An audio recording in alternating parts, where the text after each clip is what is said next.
요나 2장 1절에서 10절 말씀 교독합니다. 요나가 물고기 뱃속에서 그의 하나님 여호와께 기도하여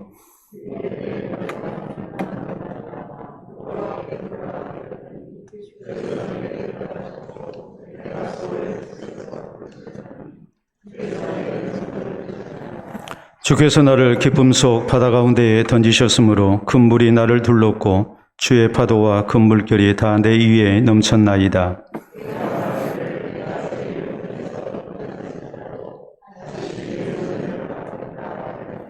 물이 나를 영혼까지 둘러싸우며 기쁨이 나를 에워싸고 바다풀이 내 머리를 감쌌나이다.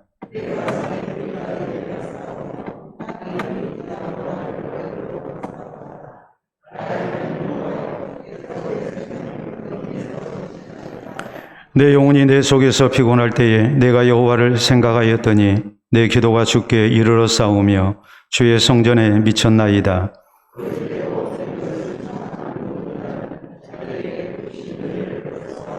나는 감사하는 목소리로 주께 제사를 드리며 나의 소원을 주께 갚겠나이다.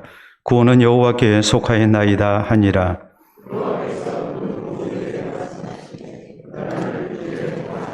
아멘. 기도 말씀 받도록 합니다.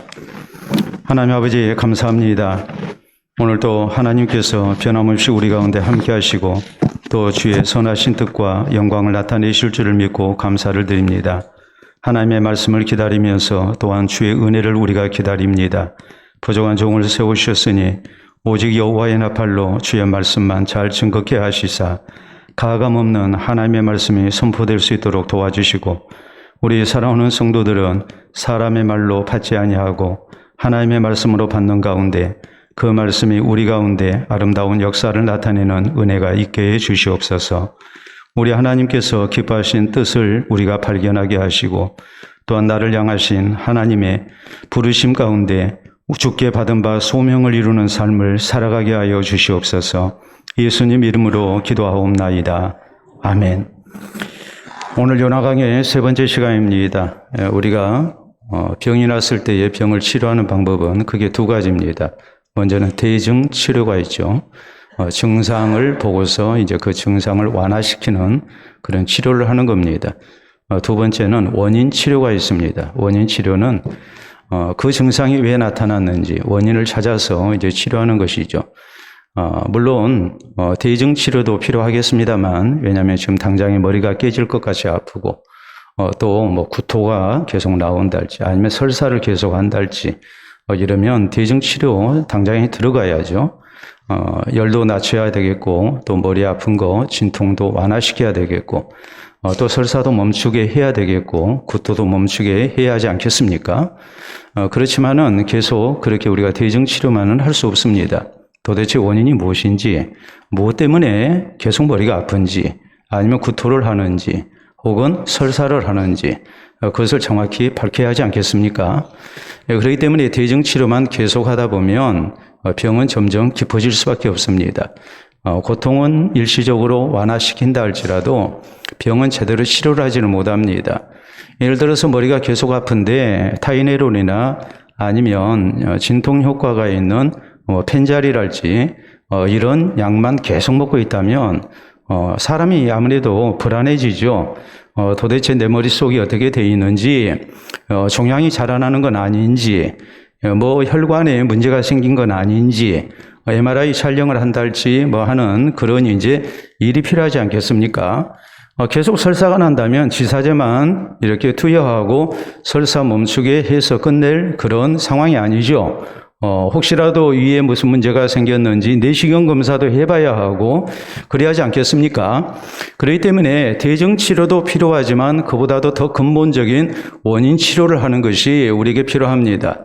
우리 인생에 여러 가지 병든 문제가 생겨날 때도 역시 마찬가지입니다. 내 인생이 고통스럽습니다. 내가 원치 않은 여러 가지 사건 속에 문제 속에 내가 힘든 인생을 살고 있습니다. 그러면 그런 문제를 놓고 단순히 이런 고통이 지나가게 해달라고 우리가 하나님 앞에 기도만 하고 있을 일이 아닙니다. 도대체 이것이 무엇 때문인지 우리가 잘 알아야 하지 않겠습니까? 그렇기 때문에 성경은 전도서 7장 14절에 우리에게 말씀합니다. 형통한 날에는 기뻐하고 공고한 날에는 되돌아보아라. 우리에게 혹시라도 어떤 문제가 있는 것은 아닌가? 하나님의 이런 기쁘신 뜻 가운데 내게 이런 고통이 주어진 것은 아닌가? 이런 고난이 찾아온 건 아닌가? 이 문제가 생긴 건 아닌가? 이런 문제를 그 원인을 살피는 이 신앙적인 자세가 우리에게 성찰이 필요하다고 성경은 우리에게 분명하게 말씀을 하십니다. 그래서 신앙교훈은 이렇게 말합니다. 지금 고통이 없으면 우리는 행복해야 하고 감사해야 한다.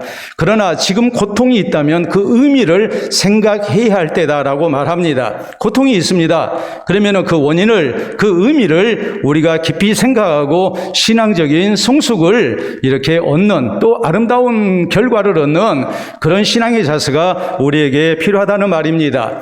우리는 지난 시간에 요나가 하나님의 명령으로 니느웨로 가서 하나님의 말씀을 전하라는 것에 대해서 불순종하고 그는 배를 타고 반대 방향인 다시스로 갔던 일에 대해서 말씀을 살폈습니다. 가는 길이 순탄치 않죠. 큰 풍랑을 만나죠. 그래서 이 풍랑을 가져온 장본인으로 제비 뽑혀서 요나는 바다에 던져지게 됩니다.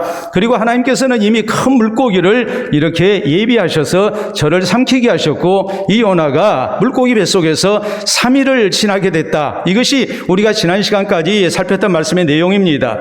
오늘 성경 말씀은 요나가 이 물고기 뱃속에서 하나님 앞에 기도하는 내용입니다. 그는 물고기 뱃속에서 하나님 나 좀 살려주세요라고 그렇게 단순히 내게 지금 나타난 이 고통을 거두어 달라고 이렇게 기도한 것이 아니라 3일 동안 자신의 지난 삶에 대해서 깊은 성찰을 합니다.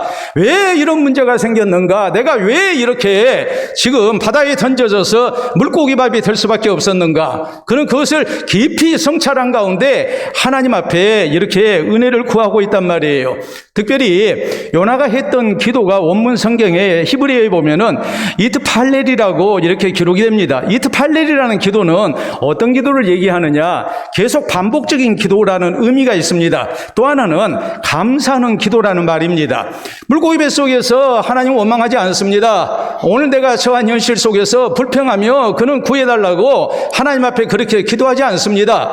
그는 오히려 물고기 뱃속에서 하나님 앞에 감사하면서 하나님께 계속해서 이 기도를 드리고 있는 거예요. 자, 오늘 내 삶 속에 꼬인 문제가 생겼습니다. 힘든 문제가 생겼습니다. 너무나 고통스럽습니다.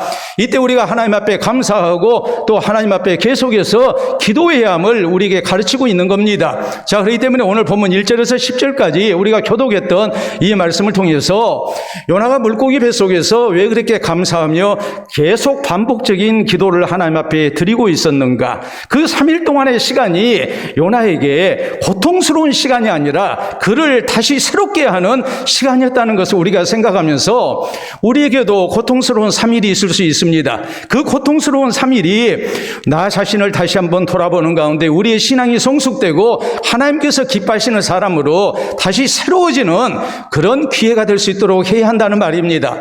자, 그렇기 때문에 오늘 요나가 물고기 뱃속에서 어떤 신앙 자세 가운데 기도했는지 우리가 그것을 자세히 살펴봐야 합니다. 우리는 먼저 어떤 말씀을 살펴야 하냐면 요나가 하나님 앞에 물고기 뱃속에서 감사하면서 계속 기도했던 것, 그것은 다름이 아니라 그에게 닥친 고난도 하나님의 은혜라는 것을 알았기 때문입니다. 자, 거기 1절에 보면은 요나가 물고기 뱃속에서 그의 하나님께 기도하여 이르되 그랬습니다. 하나님이 남의 하나님이 아닙니다. 오늘 하나님께서 나를 지금 물고기 밥이 되게 하셨습니다. 그런데 그 하나님이 요나에게 변함없이 그의 하나님이셨습니다. 그러니까 하나님께 감사를 하는 거죠. 여러분, 우리는 하나님이 내게 좋은 것을 주시면 내 하나님이라고 그럽니다. 그런데 하나님이 내게 좋은 것을 주시지 않고 내가 원치 아니한 그런 일을 만나게 하시고 나를 힘들게 하시면 이 하나님은 내 하나님이 아니라고 생각을 합니다. 그런 하나님 섬기기 싫다고 얘기를 합니다. 근데 요나는 변함없이 하나님이 그의 하나님이었습니다. 그가 이제까지 하나님을 섬기며 살아왔을 때 평탄한 길을 걸을 때만 내 하나님이 아니라 오늘 지금 하나님의 징벌 속에 그가 물고기밥이 된 이 순간에도 그는 변함없이 하나님이 내 하나님이셨습니다. 왜 내 하나님이셨을까요? 거기는 중요한 두 가지 이유가 있죠. 하나님께 불순종하고 도망갔던 사람입니다. 큰 풍랑 만났습니다. 죽어야 합니다. 물고기 밥이 될 수밖에 없는 지금 형편 속에서 그가 지금 고난을 겪고 있습니다. 그런데 요나는 여기에서 감사할 조건을 찾은 겁니다. 그게 뭐겠습니까? 죽어야 하는데 안 죽은 겁니다. 죽지 않은 것만으로도 그는 하나님 앞에 감사하죠. 또 하나 그가 감사했던 이유가 뭐겠습니까? 하나님이 나를 죽이시지 아니했다는 것은 나에게 회개의 기회를 주셨다는 말이고 또 나에게 다시 한번 하나님 앞에 합당한 사람으로 살도록 또 한 번의 기회를 주셨다고 생각을 한 겁니다. 그러니까 뭐 한 겁니까? 하나님 앞에 감사하고 기도를 하는 것이죠. 그래서 2절에 그는 이렇게 말합니다. 이르되 내가 받는 고난으로 말미암아 여호와께 불러 아뢰었더니 주께서 내게 대답하셨고 내가 소르베 속에서 부르짖었더니 주께서 내 음성을 들으셨나이다 라고 말합니다. 내가 받는 고난으로 말미암아 내가 여호와께 불러 아뢰었습니다. 여러분, 만약 요나에게 이런 고난이 없었다면 그가 하나님을 찾고 하나님께 기도할 수 있었을까? 그건 아니지 않습니까? 그러니까 요나는 그가 만난 고난을 통해서 물고기 뱃속에서 내 하나님을 찾고 이 하나님 앞에 기도하는 것을 하나님의 큰 은혜라고 생각을 한 겁니다. 왜요? 내가 신앙으로 하나님 앞에 바로 설 수 있는 기회가 내게 주어졌다고 믿었기 때문입니다. 그러므로 3절에 보면은 주께서 나를 기쁨 속 바다 가운데 던지셨으므로 큰 물이 나를 둘렀고 주의 파도와 큰 물결이 다 내 위에 넘쳤나이다 라고 말합니다. 자, 이것은 절대 우연한 일이 아니라는 말이죠. 주께서 나를 바다에 던지셨습니다. 그리고 주의 파도가 나를 이렇게 지금 공강 가운데 가뒀습니다.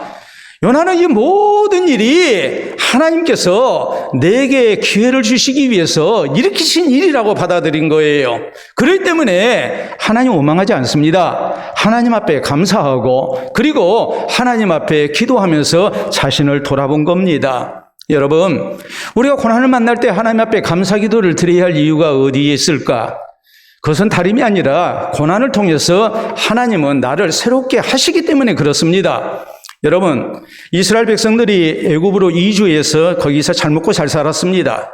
그런데 요셉을 알지 못하는 바로가 일어났고 애굽 왕이 일어났을 때에 이제는 이스라엘 백성들이 고난을 겪게 됩니다. 노예 민족으로 전락합니다. 그리고 엄청난 그런 학대를 당하게 됩니다.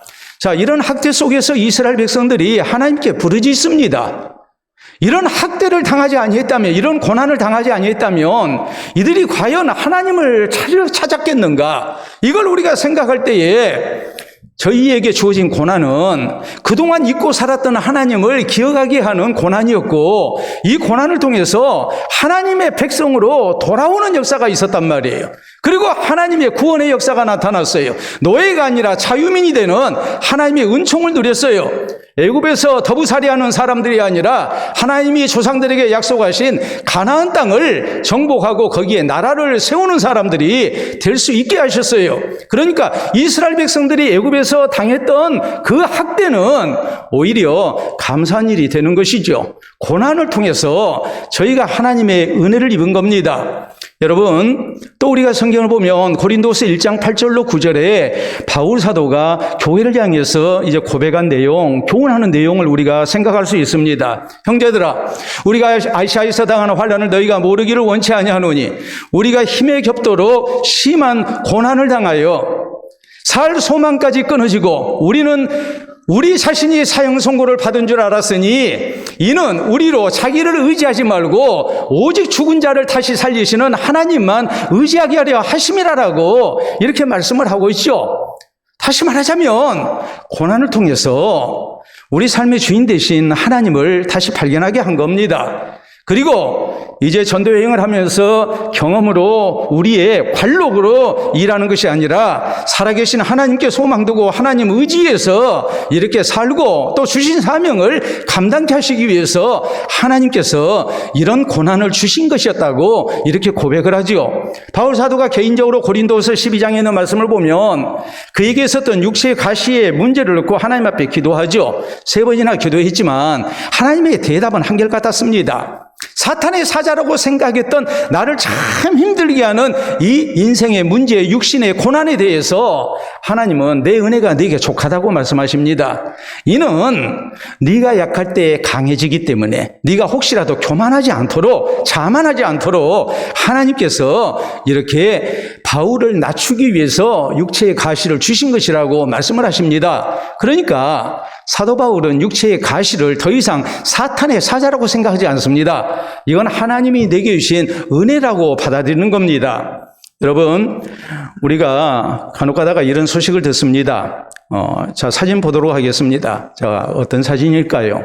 자, 바다에 저렇게 붉은색 띠가 나타나고 이것이 이제 바다를 이렇게 힘들게 하죠. 자, 계속 우리가 사진을 보게 되면 저런 식으로 바다가 이렇게 변하게 됩니다. 다음 사진 여러분 보시게 되면 저렇게 됐죠. 저걸 우리가 뭐라고 얘기합니까?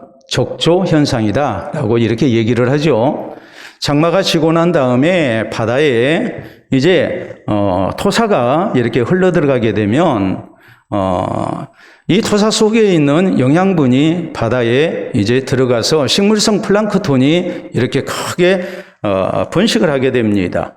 그래서 저는 붉은색 이제 현상이 나타나는 거예요. 적조가 나타나는 거예요. 대략적으로 우리나라에서는 한 8월에서 10월 사이에 저렇게 적조 현상이 나타나요. 장마 지고 난 다음에 바다에 이렇게 육지에 그런 강물이 많이 유입이 되고 그리고 풍부한 영양분이 이렇게 바다에 공급이 되면 이제 바다에 바닷물에 부영양화가 일어나요. 그래서 그로 인해서 이제 바다가 이렇게 오염이 되는 거예요. 그래서 이 김양식을 하는 사람이랄지 혹은 가두리 양식을 하는 사람들이 엄청난 이제 피해를 보게 됩니다. 자, 그러면 저걸 문제를 해결하기 위해서 어떻게 하는가? 자, 다음 사진을 보시게 되면 저렇게 뭔가를 바다에 배가 돌아다니면서 이렇게 뿌립니다. 다음 사진 볼까요? 저런 식으로 이제 배에서 뭔가를 바다에 계속 뿌립니다. 다음 사진 보도록 하겠습니다. 저거 뭐일 것 같습니까? 호스로 저렇게 붉은 물을 이제 바다에 이제 이렇게 넣죠. 다음 사진 볼까요? 저런 식으로 다음 사진 보도록 하겠습니다. 저렇게 해서 이제 김양식장이랄지 가두리 양식장을 이 적조 현상을 이렇게 해결을 해요. 여러분, 저건 뭐냐 했을 때 황토예요. 뭐 여러 가지 것을 사용을 해봤지만은 황토물 이상 더 좋은 것이 없어요. 적조 현상을 해결하기 위해서는 바로 이제 황토가 이제 특효약이라는 것을 알았어요. 그래서 저렇게 해요. 근데 저것도 한계가 있어요. 왜요? 바다는 워낙 넓잖아요. 그리고 저게 표면에 있는 것만 어떤 해결이 되지 수심이 좀 깊은 쪽은 전혀 해결이 안 돼요. 그렇기 때문에 이 어부들이 이 적조 현상이 일어나면 간절히 기다리는 게 있어요. 그게 뭔지 아세요? 태풍이에요. 태풍이 불면 바닷물이 밑에서부터 완전히 뒤집어집니다. 그래서 적조가 다 사라지게 돼요. 바닷물이 깨끗해져요. 그러니까 태풍이 불므로 말미암아서 황토물로도 해결이 안 되는 적조 현상이 깨끗이 해결이 돼요. 그러니까 적조 현상이 나타나면 어부들이 간절히 기다리는 게 뭐냐면 태풍아 불어다오예요. 태풍을 기다리는 거예요. 여러분, 우리의 인생을 놓고 볼 때도 그래요. 우리가 하나님을 섬기는 백성으로서 우리의 삶 속에 잘못된 것이 들어왔을 때 우리의 삶을 근본부터 뿌리부터 이렇게 뒤집는 하나님의 간섭이 우리에게 있어야 해요. 그것이 뭐냐 했을 때 다름이 아니라 하나님이 주시는 고난입니다. 요나처럼 강탁한 사람이 풍랑 만나서 바다에 던져졌고 물고기 뱃속에서 사흘을 갇혀 지내다 보니까 자기 자신의 지난 날을 돌아보죠. 그리고 내가 무엇을 잘못했는가를 그는 깨달았어요. 그렇기 때문에 그는 물고기 뱃속에서 하나님 앞에 감사하고 계속해서 이 기도를 드리고 있는 거예요. 여러분, 시편의 저자는 시편 119편 67절에 말씀합니다. 고난당한 것이 내게 유익이라. 고난당하기 전에는 내가 그릇 행했는데 이 고난을 통해서 내가 주의 율례를 배우게 됐습니다. 그러면서 71절까지 그는 고난에 대한 감사의 기도를 하나님 앞에 드리고 있는 겁니다. 여러분, 오늘 우리가 고난을 만났을 때에 단순히 이 고난만 거두어달라고 우리가 하나님 앞에 기도해서는 안 됩니다. 그건 영적인 대증치료밖에 되지 않는 거예요. 우리에게 근본적으로 이 고난을 하나님이 왜 허락하셨는가? 내가 혹시라도 하나님과 멀어지지는 않았는가? 하나님 앞에 바로 살지는 않았는가? 이런 것을 우리가 살피는 가운데 이 고난을 허락하신 하나님의 선하신 뜻을 우리가 발견할 수 있어야 하고 우리의 신앙이 하나님 앞에 더욱 새로워지고 성숙된 그런 은혜를 우리가 허락받을 수 있어야 합니다. 고난 앞에 이런 신앙적 유익을 얻고 우리가 진실되게 하나님 앞에 계속해서 감사 기도를 드리는 은혜가 우리에게 있기를 바랍니다. 다음 두 번째로 오늘 성경 말씀은 요나가 하나님의 긍휼이 있다는 사실을 믿었기 때문에 그가 계속해서 감사 기도를 드렸다는 것을 알 수 있어요. 자, 4절부터 말씀 봅니다. 내가 말하기를 내가 주의 목전에서 쫓겨났을지라도 다시 주의 성전을 바라보겠다 하였나이다. 물이 나를 영혼까지 둘러싸우며 기품이 나를 에워싸고 바다풀이 내 머리를 감쌌나이다. 내가 산업 뿌리까지 내려가싸우며 땅이 그 빗장으로 나를 오래도록 막아싸우나 나의 하나님 여호와여 주께서 내 생명을 구덩이에서 건지셨나이다 라고 그는 기도합니다. 자, 그가 생각할 때에 지금 바다 끝까지, 바다 밑바닥까지 이렇게 던져졌기 때문에 이제 죽은 목숨인데 하나님께서 나를 살려주셨단 말이에요. 그러니까 6절 끝부분에 주께서 나를 이렇게 건지셨습니다 하면서 이 하나님을 나의 하나님 여호와여라고 말을 해요. 근데 4절에 중요한 고백을 하죠. 주께서 나를 쫓아내셨을지라도 나는 다시 주의 성전을 바라보겠습니다. 자, 지금 분명히 하나님 앞에 범죄하고 불순종해서 그는 하나님 앞에서 쫓겨난 사람입니다. 그러나 하나님께서 나를 아주 쫓아내신 것은 아니다라고 그는 믿었어요.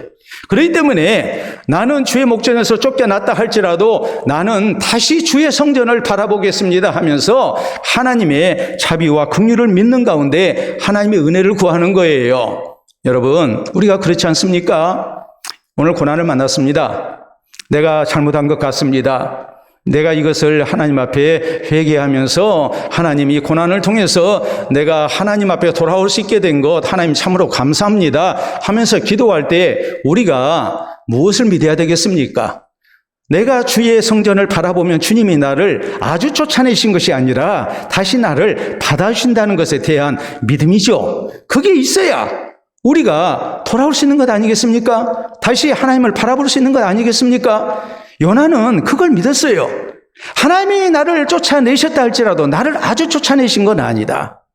하나님은 자비와 긍휼 가운데 나를 다시 받아주신다. 나를 새롭게 하기 위해서 이 고난을 주신 것이다. 그는 그렇게 믿었기 때문에 다시 주의 성전을 바라보고 하나님 앞에 기도를 하고 있는 거예요.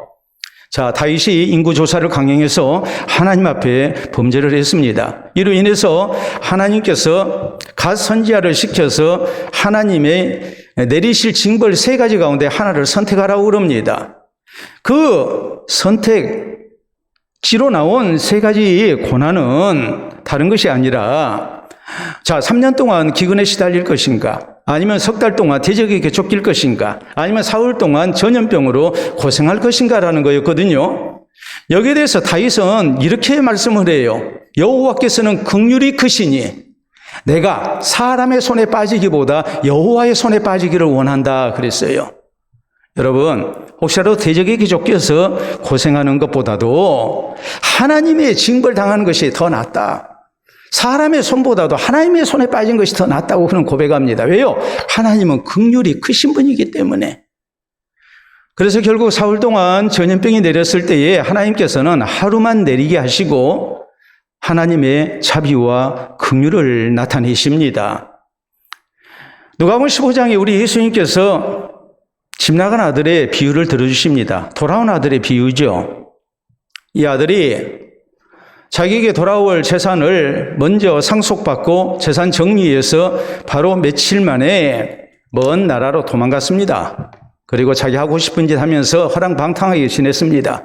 모든 재산 허비하고 난 다음에 그는 그 땅에 사는 사람의 품꾼이 돼가지고 돼지치는 그런 비천한 처지가 되고 맙니다. 흉년이 들었습니다. 돼지들이 먹는 지엄열매는 콩가식물이거든요. 그거라도 먹고 어떻게 좀 연명하려고 했지만 그조차도 먹을 수가 없습니다. 그때 그는 자기 잘못을 생각하죠. 그리고 아버지 집으로 돌아가야 되겠다는 생각을 합니다.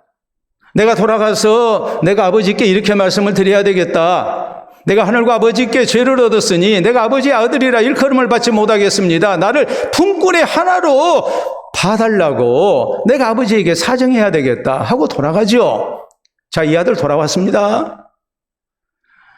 집에 있는 형은 이 동생을 동생으로 받아주지 않습니다. 밭에서 일하고 돌아왔는데 동생이 돌아왔다는 소식을 들었습니다. 아버지가 이 동생을 환대하고 그리고 이 동생을 다시 예전에 아들로 받아줬다는 얘기를 듣고 그리고 살진 송아지 잡아서 이렇게 잔치 벌렸다는 얘기를 듣고 아주 심사가 뒤틀립니다. 그리고 말하죠. 아버지가 네 동생이 돌아왔다. 이랬다가 다시 얻은 아들 아니냐 해도 도대체 마음이 움직이지 않습니다. 아버지 아들이 돌아왔지 내 동생 아닙니다. 그러거든요. 여러분, 동네 사람들이 이 아들 돌아오면 환영할 거라고 기대했습니까? 형이 나를 받아줄 것이라고 기대했습니까? 집나라 아들은 그렇게 생각 안 했습니다. 다 나를 안 받아줘도 우리 아버지는 나를 용서하실 것이다. 나를 불쌍히 여기실 것이다. 그 믿음을 가졌던 거예요. 우리 주님께서 이 비유를 통해서 우리에게 강조하신 것은 분명해요. 그건 뭐겠어요?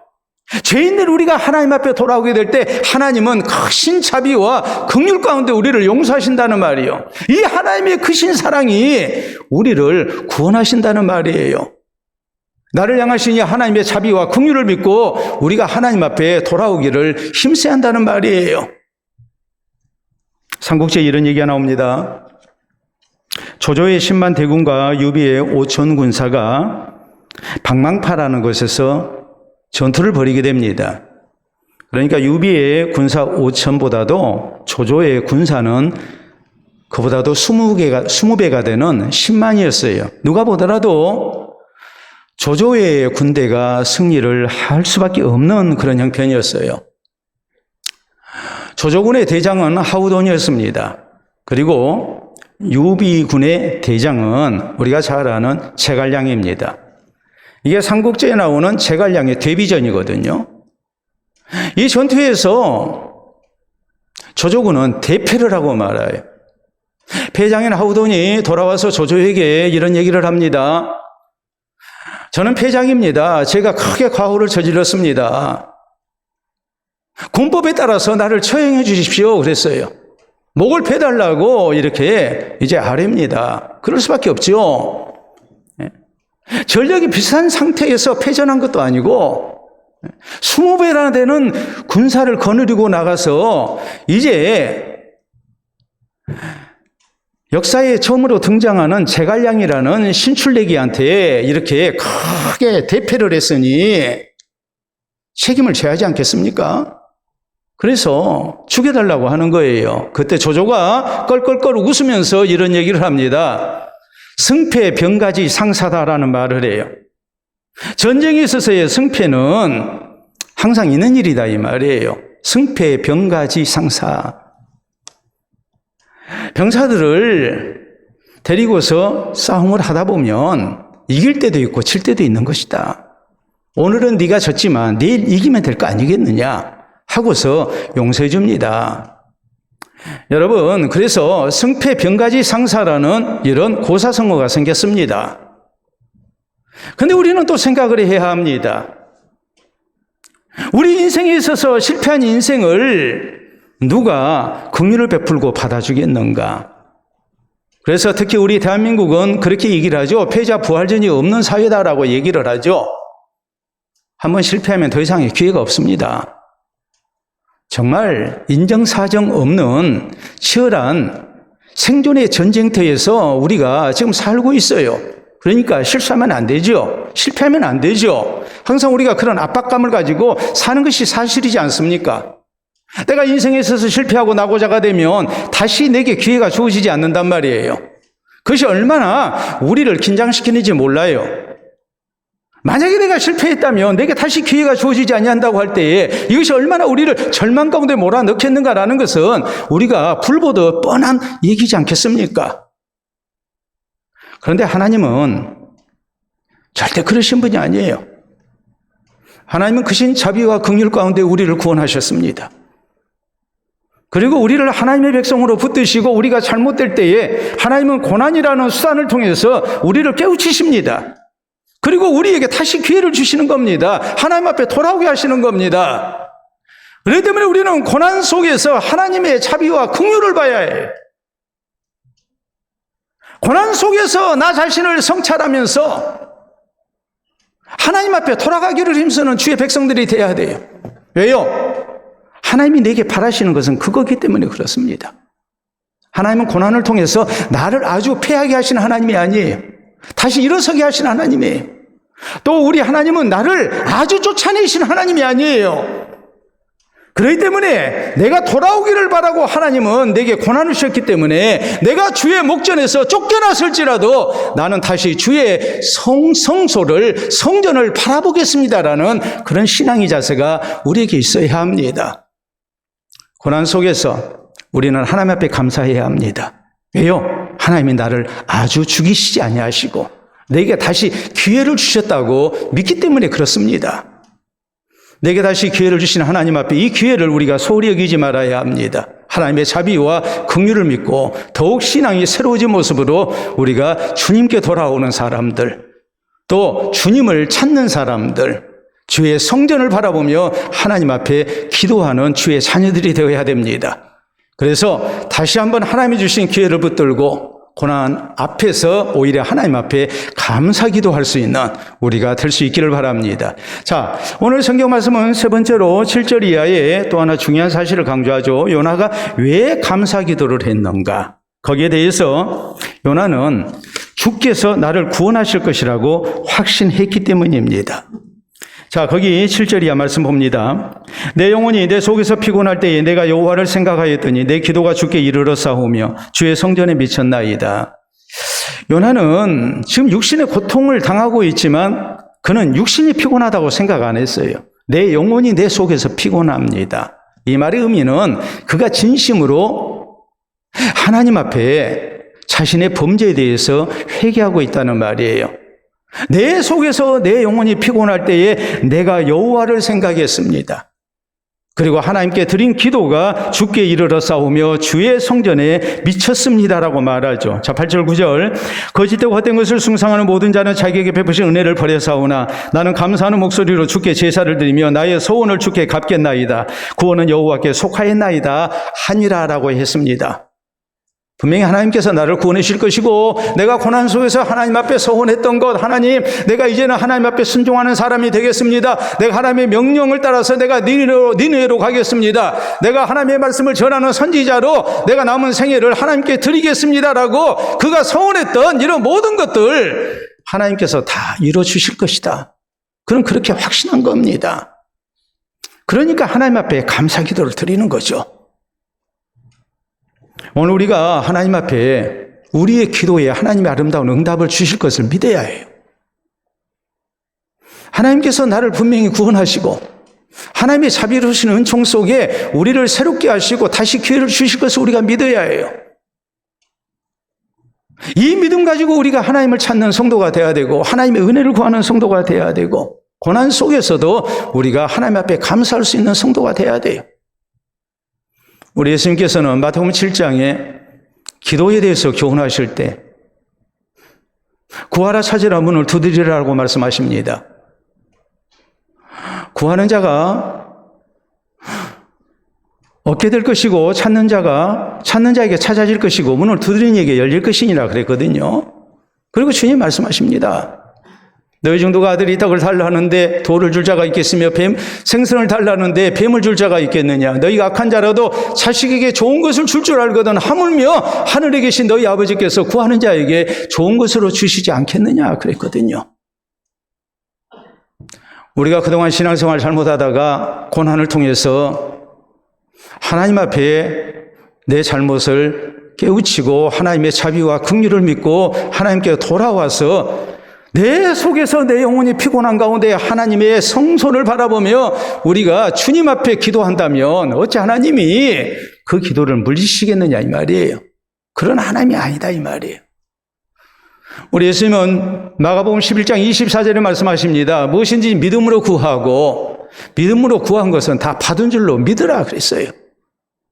가장 좋은 걸로 하나님께서 분명히 우리에게 응답하신다는 말이에요. 그러니까 우리 성도는 고난 속에서도 하나님 앞에 기도하는 사람이 돼야 되고 이 기도 속에 하나님 앞에 감사하는 성도가 돼야 돼요. 자, 사진 보도록 합니다. 여러분 사진을 보시게 되면 저게 뭔지 한번 봐보세요. 저게 뭘까요? 뭐인 것 같아요? 자, 힌트 드립니다.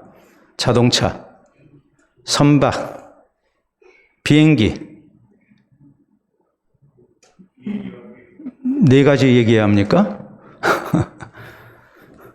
비행기 바퀴가 있는 부분이죠. 저걸 랜딩 기어라고 얘기를 합니다. 비행기가 땅에 닿을 수 있도록 이렇게 바퀴가 저기서 내리는 거거든요. 근데 문제는 간혹 가다가 저 랜딩 기어를 타고 이렇게 미리국을 하려는 그런 사람들이 많이 있다는 사실이에요. 저기 비행기 착륙 장치인데 지난 2021년 11월 27일 중앙 아메리카에 있는 과테말라의 26세 된 남성이 미국 마이애미행 비행기를 탔어요. 근데 정상적으로 비행기표를 끊고 이렇게 여객기에 탄 게 아니라 랜딩기어에 숨어서 미리국을 했어요. 공항에 도착해서 체포를 당했죠. 과테말라에서 마이애미까지는 대략적으로 비행시간만 2시간 30분입니다. 그리고 평균 고도, 항속 고도가 9,300m예요. 그러면 기온이라는 것은 2로 100m 올라갈수록 100m에 0.6도씩 떨어지게 돼 있어요. 그러면 9,300m 상공은 몇 도가 되느냐? 영하 50도예요. 영하 50도 상황에서 저 랜딩 기어를 붙들고 2시간 30분 동안, 그러니까 랜딩 기어 속에 자기 몸을 감추고 2시간 30분 동안 이제 비행하고 마이애미 공항에 도착을 했단 말이에요. 참 기적적으로 안 죽고 살아서 왔죠. 1947년 이후에 129명이 이렇게 랜딩기어에 숨어서 미리국을 시도를 했습니다. 근데 대부분 산소가 부족하고 저체온증으로 사망하고 말았어요. 위로 올라갈수록 산소가 희박하니까.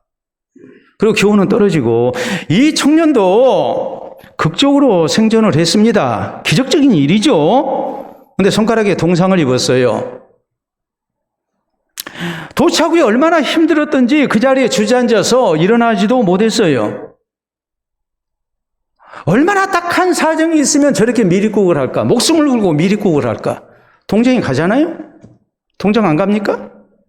동정이 가죠. 그런데 도착하자마자 곧바로 추방당했습니다. 정상적인 그런 입국 절차를 밟지 못했기 때문에 미국에 입국할 수 있는 자격 요건을 갖추지를 못했기 때문에 아주 절박한 사정을 호소를 해도 소용이 없었습니다. 사랑하는 성도 여러분, 우리가 고난 속에서 하나님 앞에 기도하면 하나님은 우리를 긍휼히 여기시고 우리에게 하나님의 선한 응답을 나타내시는 하나님이에요. 그러니까 우리가 감사하며 기도를 해야 하는 거예요. 성경은 빌립보서 4장 6절로 7절로 우리에게 말씀합니다. 아무것도 염려하지 말고 다만 기도와 간구로 너희 구할 것을 감사함으로 하나님께 아뢰라. 그리하며 모든 지각에 뛰어난 하나님의 평강이 그리스도 예수 안에서 너희 마음과 생각을 지키시리라라고 말씀합니다. 오늘 고난 속에서 내게 걱정거리가 많고 염려되는 것이 있다 할지라도 아무것도 염려하지 말고 다만 기도와 간구로 너희 구할 것을 감사함으로 하나님께 아뢰라. 하나님께서 우리에게 가장 선한 응답을 주실 줄로 믿고 감사함으로 기도하라는 거예요. 요나가 그랬어요. 그는 하나님 앞에 죄 지은 자입니다. 하나님 앞에 쫓겨난 사람입니다.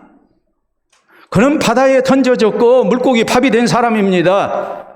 그렇지만은 그 물고기 뱃속에서 자기의 잘못을 회개합니다. 그리고 나를 향하시는 하나님의 자비와 긍휼을 믿습니다. 이 하나님 앞에 기도하면서 하나님이 분명히 다시 살려주시고 기회를 주실 것이라고 그는 확신했습니다. 하나님의 응답을 믿은 거예요. 우리가 고난을 만났을 때에 원망할 일이 아닙니다. 나를 향하시는 하나님의 자비를 믿고 우리가 하나님 앞에 기도해야 합니다. 하나님의 응답이 있음을, 또 구원이 있음을 우리는 확신하면서 하나님 앞에 감사하며 기도하는 성도가 되어야 됩니다. 그래서 고난을 통해서 더욱 신앙적으로 새로워지고 살아계신 하나님의 은혜를 체험하는 우리가 될 수 있기를 바랍니다. 우리나라의 유명한 시인이요 또 동화작가의 정채봉 선생이 있습니다. 이 정채봉 선생이 쓰고 있는 동화 가운데에 콩 형제 이야기가 있습니다. 콩 둘이 형이 있고 동생이 있는데 형 콩이 동생에게 얘기합니다. 야, 하우야, 우리 들에 나가서 살자. 그러니까 아우 콩이 동생 콩이 얘기하기를 싫어. 나는 방 안에서 살래. 들로 나가면 찬바람이 불고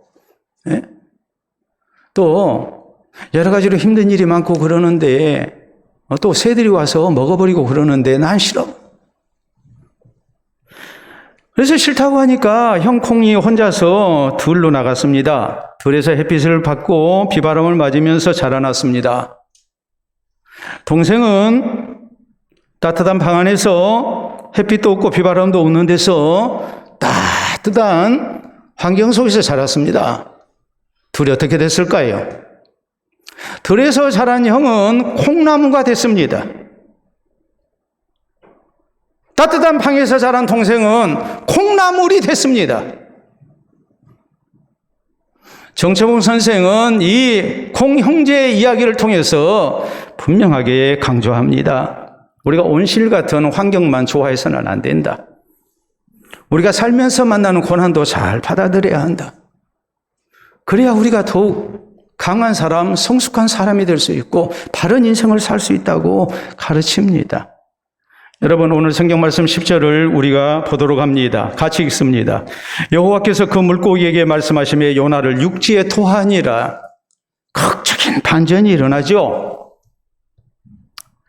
사흘 동안 물고기 뱃속에서 물고기 밥이 된 줄 알았는데 하나님께서 요나의 기도를 받으시고 요나에게 다시 기회를 주시는 겁니다. 놀라운 반전이 일어났습니다. 요나는 새로워졌습니다. 사랑하는 성도 여러분, 우리에게도 바다의 풍랑이 있을 수 있고 또 물고기 뱃속에 갇힌 것 같은 고난이 있을 수 있습니다. 하루가 아니라 사흘이라는 긴 시간 동안 우리가 고난을 당할 때도 있습니다.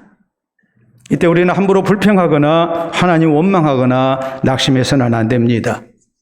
그보다는 우리는 요나처럼 그동안의 내 신앙생활을 돌아보면서 하나님 앞에 감사 기도를 드릴 수 있어야 합니다. 하나님이 고난을 통해서 내가 하나님 앞에 신앙생활 바로 하지 못한 것을 깨우쳐 주시는구나. 우리는 그렇게 받아들여야 합니다. 내가 아무리 하나님께 잘못했다 할지라도 하나님께서는 변함없이 나를 사랑하시고 내게 긍휼을 베푸시는 하나님이신 것을 우리는 믿어야 합니다. 이 고난 속에서 하나님 앞에 새로워져서 하나님, 내가 이제 하나님이 내게 다시 기회를 주시면 내가 하나님 앞에 이렇게 살겠습니다. 내가 더 하나님 앞에 아름다운 사람으로 헌신되는 하나님의 백성이 되겠습니다 할 때에 하나님께서 우리의 기도를 분명히 받으시고 아름다운 응답 가운데 또 한 번의 기회를 주실 것을 우리는 믿어야 합니다. 감사 기도가 우리에게 있어야 합니다. 그래서 하나님의 은혜 가운데 고난을 이겨내고 더욱 하나님 앞에 감사하고 찬송하고 우리의 서운대로 하나님 앞에 귀하게 쓰임받는 우리 모두가 될 수 있기를 바랍니다. 우리 함께 기도합니다. 오늘 풍랑을 만난 내 인생 같고 또 바다에 던져진 내 인생 같고 큰 물고기 뱃속에 갇혀있는 내 인생 같고 깜깜한 어둠이 하루가 아니라 긴 세월 동안 사흘 동안이나 계속되는 것 같은 그런 암담한 현실 속에 내가 있을 수도 있습니다.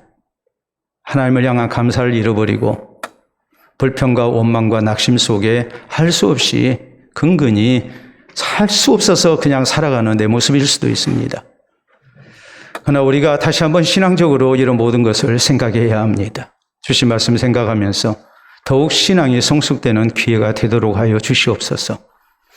하나님의 자비와 긍휼을 믿고 또 하나님께서 선히 응답해 주실 줄로 믿고 하나님 불평하고 원망하고 체념 속에 사는 모습이 아니라 하나님을 향한 감사 속에 기도하며 또 하나님이 주시는 또 한 번의 기회를 붙들 수 있게 하여 주시옵소서. 우리 기도합니다.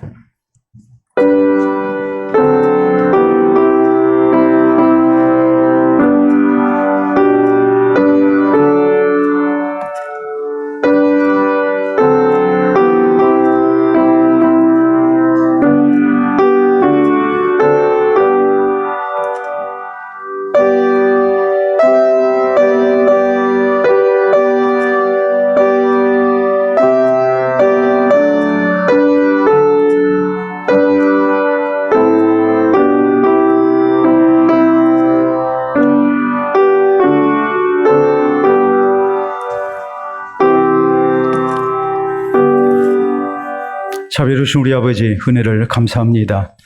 하나님의 말씀대로 살겠다 하였으면서도 우리가 하나님의 뜻대로 살지 못했고 하나님과 한 방향으로 가는 것이 아니라 하나님을 등지고 살아왔던 우리들, 이 시간 살아계신 하나님을 찾게 하시고 또 하나님의 말씀을 받도록 해주시오니 감사합니다. 인생의 고난 속에서 하나님을 향해 우리가 어떤 신앙의 자세를 가져야 하며 어떤 기도를 드려야 하는지 우리에게 깨우쳐 주심을 감사합니다. 참으로 힘든 인생의 고난 속에서 우리 자신, 나 자신을 다시 한번 성찰할 수 있게 하시고 하나님 앞에 더욱 신앙이 새로워질 수 있도록 도와주시옵소서.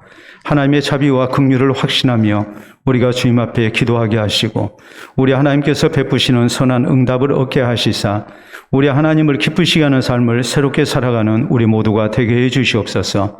물고기 뱃속에서도 하나님 앞에 감사하는 성도가 되게 하시고 열심으로 기도하는 우리가 되게 하시고 살아계신 하나님께서 우리를 구원하시고 이제 하나님의 거룩하신 뜻을 이뤄나가는 선한 도구로 쓰임받는 우리 모든 성도들이 되게 하여 주시옵소서. 특별히 인생의 고난 속에 힘들어하는 성도들을 주께서 위로해 주시고 저희의 신앙이 더욱 성숙되게 하시고 또 살아계신 하나님을 향한 간절한 기도 가운데 주님께서 살아계시고 또 주님의 크신 자비와 사랑을 체험하는 귀한 은혜가 있게 해주시옵기를 원합니다. 살아오는 성도들 힘들고 고달플 때마다 늘 내 신앙을 돌아보게 하시고 하나님을 향한 뜨거운 기도가 있게 하시고 변함없이 주님을 사랑하며 주님 안에 거하기를 힘쓰게 하시고 고난당한 것이 내게 유익이었음을 고백하는 아름다운 은혜가 저희에게 있게 하여 주시옵소서. 예수님 이름으로 기도하옵나이다. 아멘.